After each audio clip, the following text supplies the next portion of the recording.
Hey guys, I wanted to do this special brief episode and talk about the news about Maduro and Venezuela today, which is just dominating the news cycle. And I'm sure, like so many of you, I find it so infuriating on so many levels. And I want to talk about that for a bit. So we woke up this morning to the news that the United States had invaded Venezuela, captured and arrested its president, Nicolas Maduro, and is bringing him to the United States to face prosecution on drug trafficking charges. Now, probably the most infuriating thing of all is that last month Donald Trump pardoned Juan Orlando Hernandez, the former president of Honduras, who was prosecuted on U.S. soil for drug trafficking and was sentenced to 45 years in prison. And Trump pardoned him and released him from his prison sentence. So I'm scratching my head like a lot of you guys, wondering what's the difference? The president of Honduras, the president of Venezuela, drug trafficking. Why does one get pardoned and freed from prison and the other one is being prosecuted? There is no answer that's logical and rational. And so Trump was scheduled to speak at 11 a.m. this morning to talk about it. He made everybody wait about 40 minutes because he's fucking Mick Jagger, and that's what you do when you're Donald Trump. He spoke for about an hour. He was flanked by Secretary of State Marco Rubio, Secretary of Defense Pete Hegseth, CIA Director John Ratcliffe, Chairman of the Joint Chiefs of Staff Dan Raisin Kane, and Stephen Miller. And Trump proceeded to announce that, yeah, we did it. We did it. And we're running Venezuela. We are taking over Venezuela. And a reporter asked him about boots on the ground. He's like, yeah, I have no problem with boots on the ground. Think about that for a second.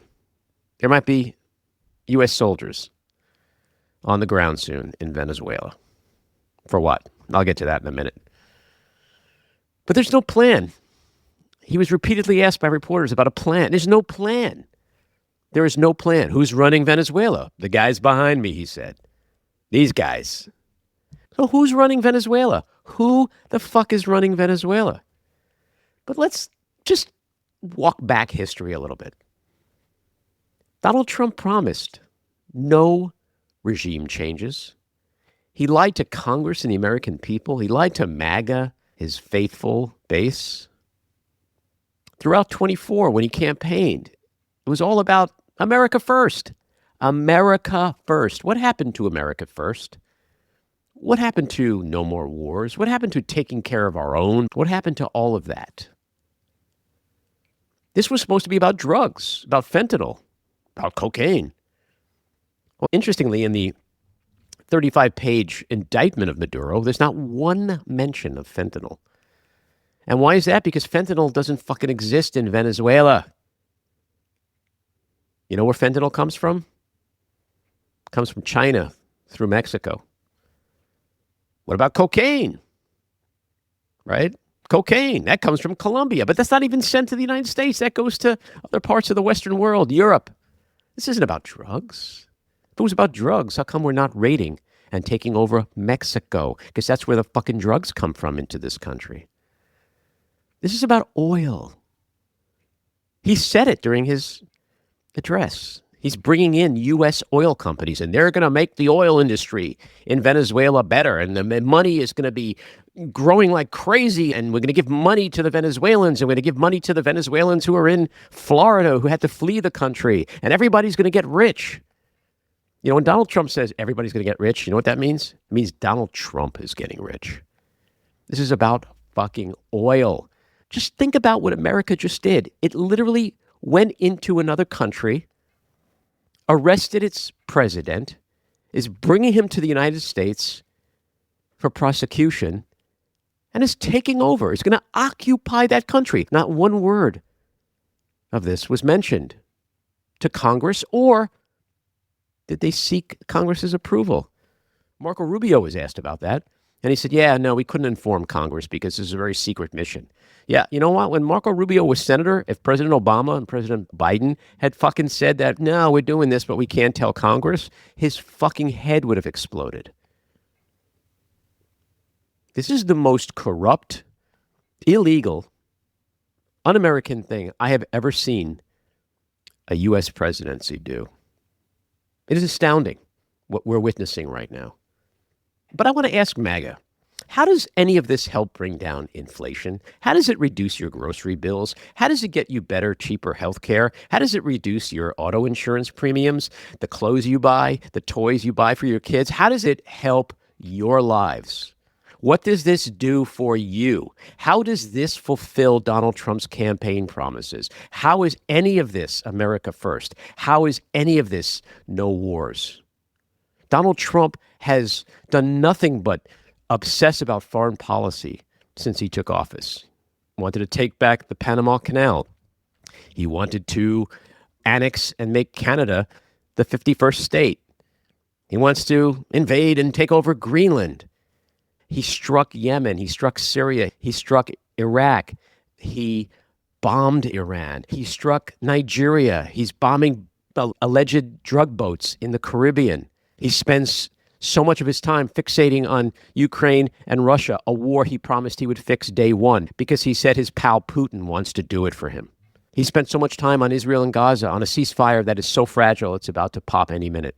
He's done nothing domestically for his constituents, for the American people. He's done nothing like he said he would. He said he would focus like a laser on the American economy and help Americans, help MAGA with their economic challenges. He's done nothing to that effect. Instead, he's using our taxpayer money, his time, and our soldiers all over the world in this kind of bullshit.